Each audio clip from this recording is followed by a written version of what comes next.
Hello everyone, welcome to my YouTube channel Nirman English. My dear students, आज की इस video में हम लोग इंपॉर्टेंट ऑब्जेक्टिव को कवर करने वाले हैं। डियर, आपके आने के जो भी बच्चे 2024 में बोर्ड एग्जाम देने वाले हैं उस बच्चे के लिए वीडियो बहुत ही इंपॉर्टेंट है। ठीक है, तो आज की क्लास में हम लोग यानी कि पहले ऑब्जेक्टिव को हम लोग देखते हैं। सबसे जो फर्स्ट में ऑब्जेक्टिव है, sweetest love I do not go is written by. वो अरे sweetest love I do not go जो पोएम है ना, इस पोएम को कौन लिखा है? हम लोग पढ़ चुके हैं sweetest love I do not गो वाला जो पोएम है ना, एक लव पोएम है या इसको मेटाफिजिकल पोएम करेंगे। लव पोएम या मेटाफिजिकल पोएम है और इस चैप्टर को लिखा है, वो कौन लिखा है? जॉन किट्स ने, सॉरी जॉन डन ने लिखने का काम किया। याद देखिएगा, sweetest love I do not गो वाला जो पोएम है, इस पोएम को जॉन डन ने लिखने का काम किया। कौन लिखने का काम किया? John Donne. याद रहेगा, sweetest love I do not go जो पोएम है ये एक लव पोएम या मेटाफिजिकल पोएम है और इस चैप्टर को यानी कि जॉन डन ने लिखने का काम किया। नेक्स्ट हम लोग क्वेश्चन की ओर बढ़ते हैं। सेकेंड क्वेश्चन कह रहा है कि doctor Zakir Hussain took the oath as a Dutch. मतलब डॉक्टर जाकिर हुसैन जो थे ना, ओथ लिए थे, मतलब शपथ लिए थे भारत की क्या चीज के प्रति? बाबू ने यानी कि ये प्राइम मिनिस्टर के प्रति या मिनिस्टर के प्रति, प्रेसिडेंट के प्रति या चेयरमैन के प्रति। हम लोग पढ़े कि 1967 में ना, 1967 में बउआ ने ये जो डॉक्टर जाकिर हुसैन थे ना, भारत के प्रेसिडेंट के थर्ड प्रेसिडेंट के रूप में शपथ लिए थे। याद रखिएगा, यानी कि प्रेसिडेंट वाला ऑप्शन सही हो जाएगा। डॉक्टर जाकिर हुसैन भारत के तीसरा राष्ट्रपति के रूप में 1967 ईस्वी में यानी कि शपथ लेने का काम किए थे। ठीक है, ये सेकेंड ऑब्जेक्टिव था। थर्ड ऑब्जेक्टिव आपके लिए बोर्ड एग्जाम के लिए सारे ऑब्जेक्टिव बहुत इंपॉर्टेंट है। थर्ड ऑब्जेक्टिव कर Martin Luther King Junior was it as. बाबू ने मार्टिन लूथर किंग जूनियर जो थे ना, ये क्या चीज थे? Martin Luther King junior. याद रखिएगा, ये एक आर्टिस्ट थे या एक मिनिस्टर थे या साइंटिस्ट थे या सिविल राइट एक्टिविस्ट थे। ये आपके सेंटअप एग्जाम में भी क्वेश्चन आया है। तो याद रखिएगा, यानी कि मार्टिन लूथर किंग जूनियर जो थे ना, एक सिविल राइट एक्टिविस्ट थे। किस टाइप का? यानी कि याद रखिएगा, मार्टिन लूथर किंग जूनियर कौन चैप्टर को लिखा है? आई हैव अ ड्रीम वाला चैप्टर को लिखने का काम किया। मार्टिन लूथर किंग जूनियर है ना, आई हैव अ ड्रीम वाला चैप्टर को लिखने का काम किया। और याद रखिएगा, मार्टिन लूथर किंग जूनियर एक सिविल राइट एक्टिविस्ट थे। ठीक है, हम नेक्स्ट क्वेश्चन नंबर 4 की ओर बढ़ते हैं। क्वेश्चन नंबर 4 का है कि द सोल्जर इज डैश। बाबू ने द सोल्जर क्या चीज है? द सोल्जर जो है ना, इस पोएम को कौन लिखा है? तो बाबू ने लिखी द सोल्जर जो है ना, इस पोएम को रूपर्ट ब्रूक ने लिखने का काम किया। और द सोल्जर जो है ना, ये 14 लाइन का पोएम है। कितने लाइन का? 14 लाइन का पोएम है। 14 लाइन के पोएम को हम लोग क्या चीज करते हैं? सोनेट कहते हैं। क्या चीज करते हैं? सोनेट। याद रखिएगा, जितना भी 14 लाइन का पोएम है होता है ना, उसको हम लोग सोनेट के नाम से जानते हैं। याद रखिएगा, द सोल्जर जो है ना, एक क्या चीज है? सोनेट है। क्या चीज है? सोनेट है। ठीक है, हम अब यानी कि नेक्स्ट क्वेश्चन नंबर 5 की ओर बढ़ते हैं। क्वेश्चन नंबर 5 क्या कह रहा है? कमला दास इज अ डैश पोएट्स। बउआ, कमला दास कहाँ के रहने वाली थी?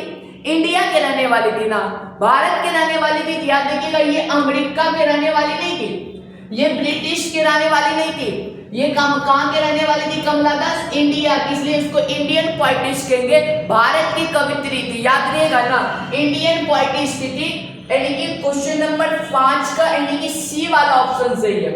6 नंबर क्वेश्चन का रहा है, a pinch of snuff is it dash.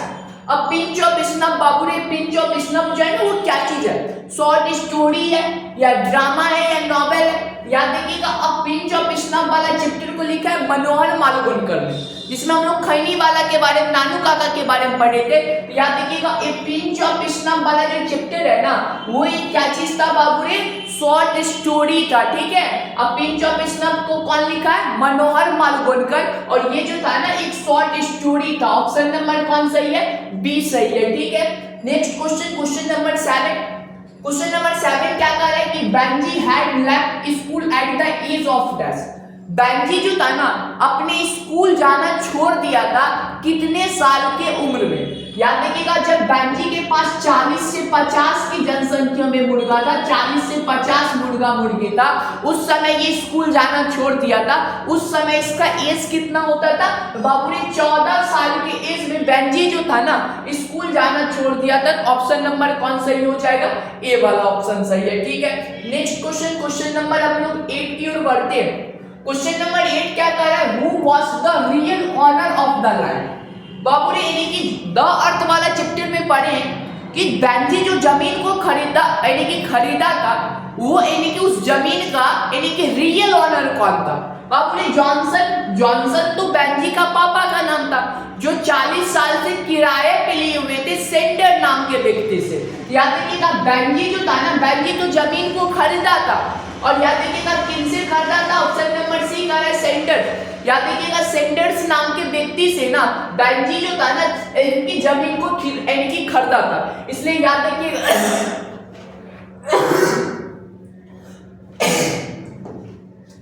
बउआ ने जमीन का जो ओरिजिनल मालिक जो था ना वो सेंडर्स था। कौन था? सेंडर्स। ठीक, next question number 9। Question number 9 कह रहा है कि Macavity the mystery cat is dash. Macavity जो मिस्ट्री कैट है ना वो क्या चीज है? एक एपिक है या एक ऑड है या सोनेट है या लाइट पोएम है? बताए थे कि ये बउआ मेकाबिटी द मिस्ट्री कैट को टीएस एलियट ने लिखने का काम किया। और याद रखिएगा मेकाबिटी जो मिस्ट्री कैट है ना वो एक लाइट पोएम है। किस टाइप का पोएम है? लाइट पोएम है। ठीक है, यानी कि 9 नंबर क्वेश्चन में ऑप्शन नंबर डी सही है। मेकाबिटी द मिस्ट्री कैट एक लाइट पोएम है और मेकाबिटी द मिस्ट्री कैट को टीएस एलियट ने लिखने का काम किया। टीएस एलियट बाबू ने बोलेगा कौन सेंचुरी पोएट था? याद रखिएगा टीएस एलियट जो थे 20th सेंचुरी के पोएट थे। कौन सेंचुरी के? 20th सेंचुरी के पोएट थे। और द वेस्ट लाइन नामक किताब को कौन लिखा था? टीएस एलियट ने लिखने का काम किया। और ये भी पूछ सकता है मेकाबिटी द मिस्ट्री कैट कौन पोएम से लिया गया, कौन किताब से लिया गया? Old Possum's books of practical cat नामक किताब से लिया गया। नेक्स्ट क्वेश्चन बाबू ने कह रहा है क्वेश्चन नंबर 10। क्वेश्चन नंबर 10 क्या कह रहा है कि John Donne is going to dash leaving his wife behind. यानी कि जॉन डन जो था ना कहां चले गए थे अपने पत्नी को छोड़कर ना, कहां जा रहे थे? याद रखिएगा यानी कि जॉन डन जो था ना ये sweetish love I do not गो वाला पोएम को जॉन डन जो लिखने का काम किया, इस sweetish love I do not go poem को अपनी पत्नी के लिए लिखने का काम किया। जब ये यात्रा पर जा रहे थे ना बउआ, कहां यात्रा पर जा रहे थे? जर्मनी जब यात्रा पर जा रहे थे ना उस समय ये अकेले जा रहे थे, अपने पत्नी को लेकर नहीं गए थे, जा रहे थे। इसलिए बउआ ने पूछता है कोई नहीं कि क्वेश्चन नंबर 10 कह रहा है कि जॉन डन जो था ना अपने पत्नी को छोड़कर कहां यात्रा पर जा रहे थे? जर्मनी। कहां जा रहे थे? जर्मनी। ठीक है, नेक्स्ट क्वेश्चन नंबर यानी कि 11। Ode to Autumn is written by 11 number question 11 number question कर रहा है कि Ode to Autumn वाला जो पोएम है ना इस पोएम को कौन लिखने का काम किया? जॉन किट्स लिखा है या वॉल्ट विटमैन लिखा है या जॉन डन लिखा है या टीएस एलियट ने लिखने का काम किया? तो बउआ याद रखना Ode to Autumn वाला जो पोएम है ना इसको जॉन किट्स ने लिखने का काम किया। कौन लिखा है? John Keats. ऑप्शन नंबर कौन सही हो जाएगा? ए वाला ऑप्शन सही है। ठीक है, याद रखिएगा Ode to Autumn वाला जो पोएम है इस पोएम को जॉन किट्स ने लिखने का काम किया। और याद रखिएगा एक ऑड है। क्या चीज है? Ode to Autumn एक ऑड है। नेक्स्ट क्वेश्चन कह रहा है कि द लीव्स ऑफ द यानी कि the leaves are falling dash. बउआ ये पत्ता जो है ना यानी कि कैसे गिरता है? स्लो गिरता है या फास्ट गिरता है? बताए कि पत्ता जो है ना पेड़ से जब गिरता है ना फास्ट में गिरता है। क्या हो जाएगा? ऑप्शन नंबर ए सही है, fast. The leaves are falling fast हो जाएगा। पत्ता जो है ना पेड़ से बहुत ही तेजी से गिरती है, फास्ट वाला ऑप्शन नंबर ए सही है। ठीक है, हम लोग नेक्स्ट क्वेश्चन नंबर यानी कि 13 की ओर बढ़ते हैं। 13 नंबर क्वेश्चन देखिएगा। द पोएट फील्स दैट यानी कि that after his death nobody will dash the यानी कि ब्यूटीफुल लेडी। मतलब पोएट इस बात को एहसास करते, महसूस करते उनके मरने के बाद जिस महिला के कब्र के पास वो जाकर रो रहे, कब्र के ऊपर बैठे हुए जाकर वहां रो रहे। अब बउआ मरने के बाद जब तक पोएट है तो उस महिला को याद कर लेते, यानी कि उनके मरने के बाद उस महिला को कोई याद करने वाला नहीं है। इसलिए पोएट एक स्टेटमेंट दिए, and when I crumble who will remember the lady of the west country. जब तक हम जिंदा हैं तब तक तो उस महिला को याद कर लेते, लेकिन मेरे मरने के बाद वो पश्चिमी देश के वेस्ट कंट्री के जब से सुंदर महिला जो थी ना उसको कौन याद करेगा? याद रखिएगा नोबडी जो है ना यानी कि फॉरगेट नहीं होगा होगा, नोबडी रिमेंबर वाला ऑप्शन सही हो जाएगा।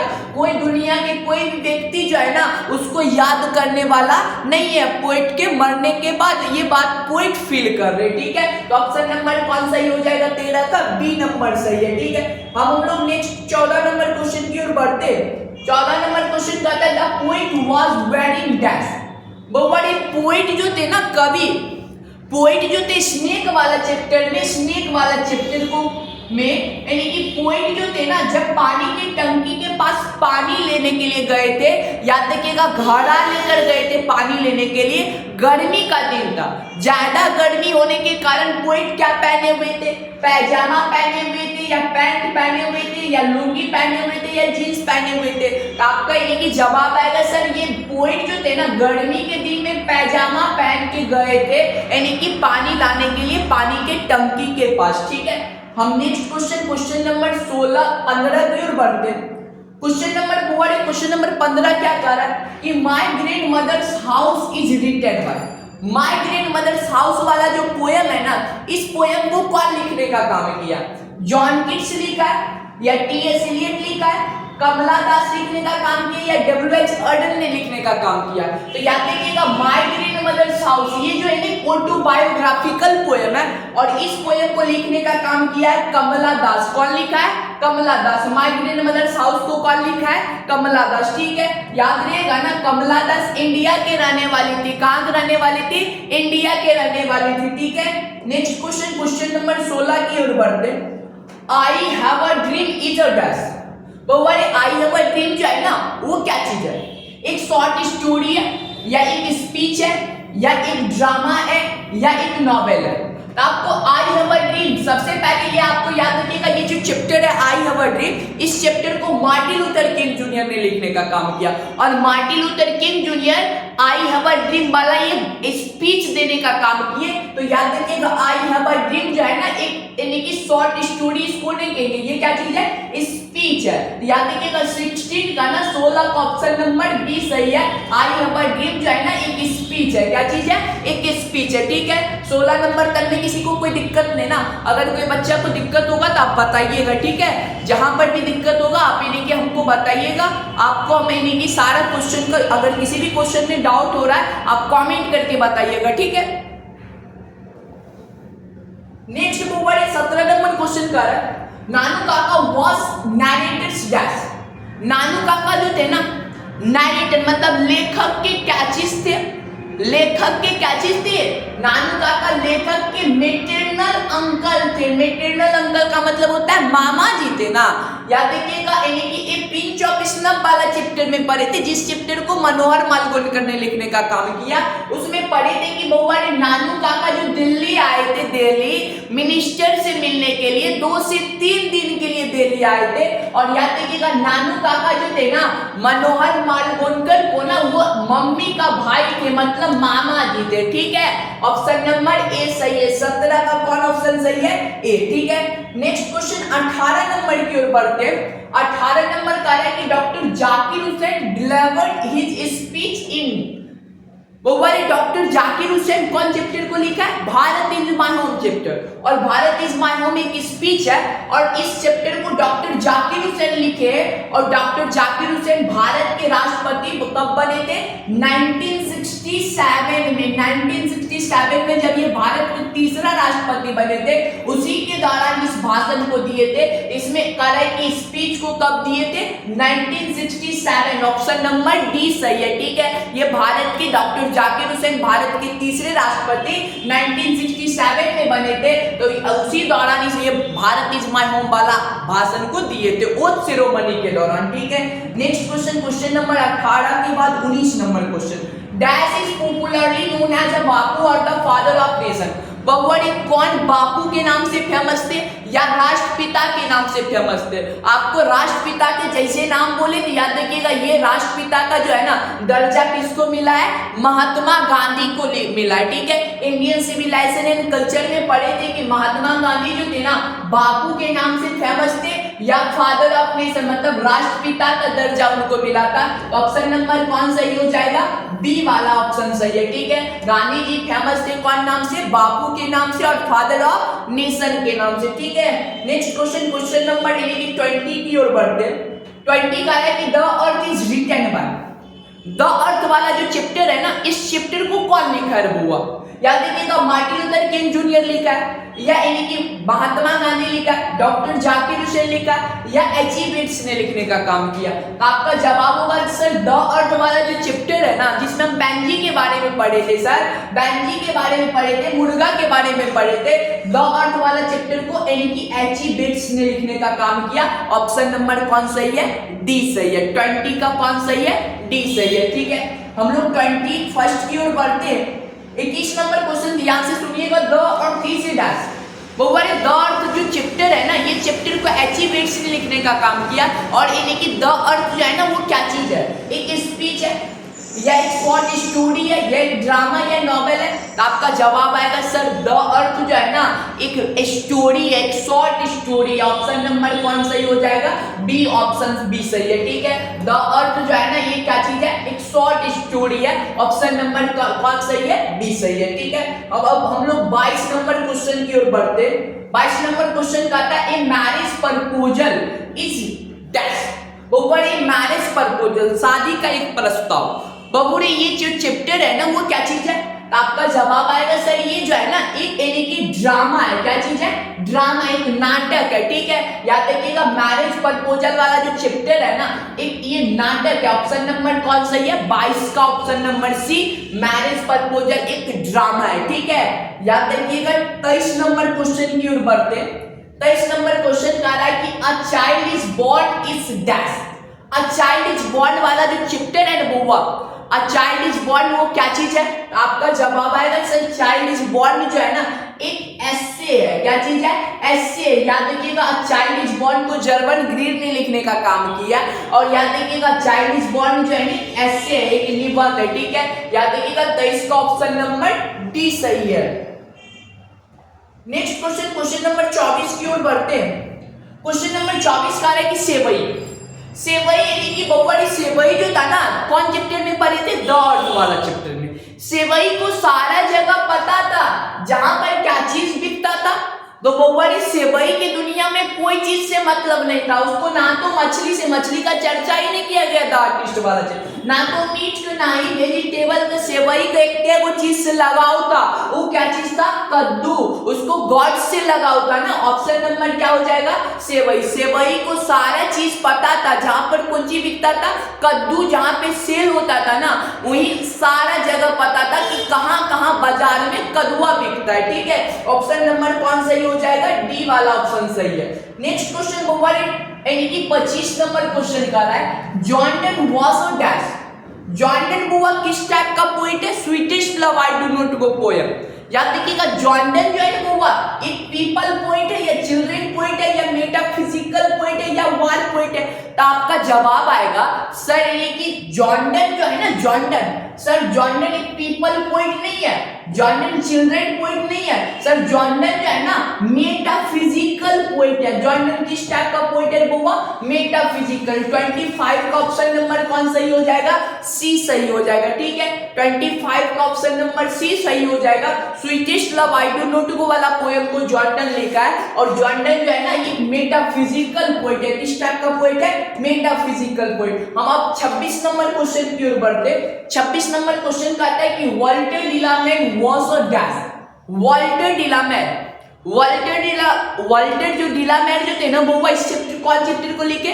एनेपिटाफ वाला चैप्टर को। और याद रखिएगा, वो वॉल्टर डिलामेड जो थे ना वो किस टाइप का पोएट थे? पीपल पोएट थे, या चिल्ड्रन पोएट थे, या मेटाफिजिकल पोएट थे, या वॉर पोएट थे? तो बहुआ ने वॉल्टर डिलामेड एनेपिटाफ पोएम को लिखा है। और वॉल्टर डिलामेड जो थे ना ये बच्चों के लिए पोएम लिखने का काम करता था, बच्चों के लिए सॉन्ग लिखने का काम करता था। इनका एक फेमस सॉन्ग, मतलब इनकी किताब सॉन्ग फॉर चिल्ड्रन, वो इनका एक फेमस वर्क है सॉन्ग फॉर चिल्ड्रन। और पिकअप पाई, याद रखिएगा ये वॉल्टर डिलामेड जो था ना, ये नहीं कि याद रखिएगा चिल्ड्रन पोएट थे। और ये भी क्वेश्चन पूछेगा, वॉल्टर डिलामेड को ऑर्डर ऑफ मेरिट नामक प्राइज कब मिला था? 1953 में मिला था। कौन दिया था? ब्रिटेन की द्वितीय महारानी एलिजाबेथ ने दी थी।